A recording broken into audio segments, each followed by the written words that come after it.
I was having coffee with a fellow business owner, and he was telling me that he is expanding his office into the suite next to his current office, and he's about ready to start negotiating with his landlord. He confessed that he's never had to negotiate anything like this ever before, and he was kind of worried that he's not going to get everything he wants with that larger space. Many business owners just accept a lease from their landlord and they never entered the negotiations with them. And that's pretty normal. So, in a sense, though, all of life is a negotiation. We're always negotiating something. When we drive from one place to another, we're negotiating through traffic. We're letting other people get in front of you, or you get in front of them. When you go to a restaurant, you negotiate. You want to get a table, and then what kind of table do you like the most? You negotiate all the elements of your work and your life and all the things you do or even don't do. I mean, you negotiate prices, terms, scheduling, standards, and 1,000 other details all day long. I mean, the process is never ending. Your ability to interact and communicate, persuade, and even negotiate with others determines your income more than any other factor. So it's well worthwhile to do everything possible in this area as well as you can. I mean, it's not really a question of whether or not you negotiate. The only question is, how good of a negotiator are you? I mean, if you want to get the things in life faster and easier, then you need to be better at negotiating than, well, the other person. I mean, how many times have you heard someone say, I'm not good at negotiating? The reason that they feel this way is that negotiating is actually a learned skill, just as learning how to ride a bicycle. They may not be good at negotiating because they were never taught how to negotiate. I mean, learning how to be an effective negotiator takes a little bit of time and some practice. Here's a simple one. Why does everyone hate negotiating with a car salesman? Well, it's because the salesperson has been taught how to negotiate, and they really have the upper hand in that discussion. Now, if you were trained as they were on how to negotiate and understood the rules of negotiation, would you dread negotiating with that car salesman now? Probably not. So the primary purpose of negotiating is to come to an agreement between the two parties and having, well, fulfill their obligations. That's it. It's pretty simple. Now, your ability to negotiate will, for yourself and your company, it'll make an enormous difference in the quality of your sales, the degree of your profitability, and, well, what you achieve in your organization. So being an effective negotiator will make a big difference in your life and in your business. Now, there are many rules of negotiating. I mean, this one's a shocker. Try to avoid it. Yeah, that's correct. Avoid negotiating if possible.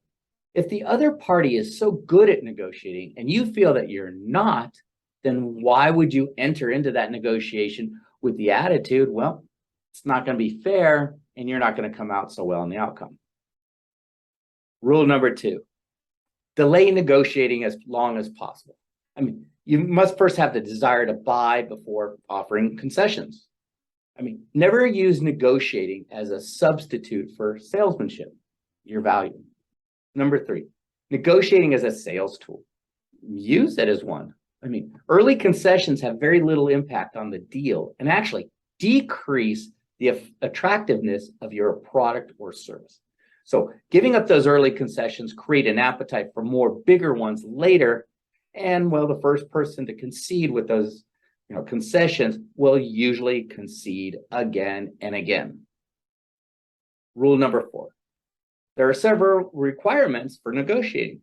I mean, first of all parties involved must first have the authority to negotiate, as well as to uphold what has been agreed upon during the negotiation.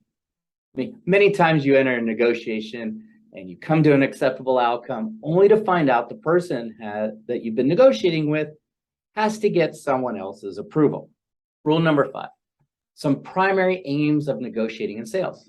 Remember, if you don't need to negotiate, then don't do it. Negotiate only when it's necessary to get the sale. Negotiate to build a long-term relationship. Maybe negotiate to find a way to satisfy both parties. And there's only really 6 outcomes to negotiation. I mean, if the outcome is not a win-win or a no deal, then end the negotiations. You may enter in a win-lose outcome for now, but the party that lost will probably not be doing business with you after that deal. So those 6 outcomes are win-lose, lose-win, lose-lose, compromise, win-win, and no deal. Yes, walk away. Finally, always prepare to be successful at negotiation. I mean, remember, negotiating is a skill that can be learned, and you need to prepare and practice before entering that negotiation. Some ways to prepare are that, lawyer method, also called the Perry Mason method. Prepare your position from the other party's point of view. Another area is like a 20 idea method. So you write down 20 benefits for the other party, and when you're negotiating, present those ideas. Research the other party. I mean, many times I've talked to business owners. They simply just don't research the other party they're about ready to enter a negotiation with. Find out what they're looking for and what they want to gain out of the negotiations. Get all your facts before negotiating. Make sure you're clear on why you're entering the negotiation with the other party and what they're willing to offer to enhance the negotiation. And ask your customer for the information you need to negotiate effectively. It's pretty simple, but how many times have you just asked the other party for their information, what they want to get out of it? So the next time you have to enter a negotiation with another party, be prepared. Practice. Do your research. Qualify them and make sure you're dealing with the decision maker. Research them. Talk to even some of their customers. And only accept a win-win or no deal as the outcome. Good luck negotiating. This is Biz Coach Steve Feld. Please let us know how we can help you and your business negotiate better.